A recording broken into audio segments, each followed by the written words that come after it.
সম্পদ বিক্রি ও হস্তান্তরে মরিয়া লন্ডনে অবস্থান করা আওয়ামী লীগের পলাতক নেতারা শেখ ফজলিনুর তাপস, সাবেক মন্ত্রী আব্দুর রহমান, ডক্টর হাসান মাহমুদ, সাইফুজ্জামান চৌধুরী, শফিকুর রহমান, খালিদ মাহমুদ চৌধুরী, আবু সাইদ স্বপন সহ হাসিনা সরকারের কয়েক ডজন মন্ত্রী এমপি সম্পত্তি বিক্রি করার চেষ্টা করছেন বলে জানা গেছে।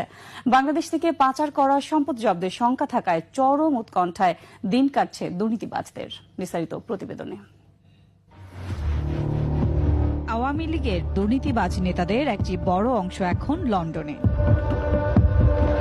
পচা ডোবায় 4 ঘন্টা নাক ভাসিয়ে কোন রকমে সীমান্ত পাড়ি দিয়ে ভারতে যান সাবেক মন্ত্রী সম রেজাউল করিম। তিনি এখন লন্ডনে। শেখ পরিবারের কথিত নিকটজন সাবেক নৌ পরিবহন প্রতিমন্ত্রী খালিদ মাহমুদ চৌধুরী যুক্তরাজ্যের অ্যাসেক্সের রমফোর্ড এলাকায় বসবাস করছেন। এছাড়া সাবেক প্রবাসী কল্যাণ মন্ত্রী শফিকুর রহমান চৌধুরী আছেন তার লন্ডনের বাসায়।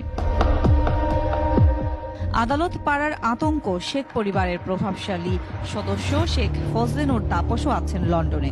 বিপুল সম্পদ পাচার করে পরিবারের সদস্যদের নিয়ে লন্ডনে থাকছেন তিনি।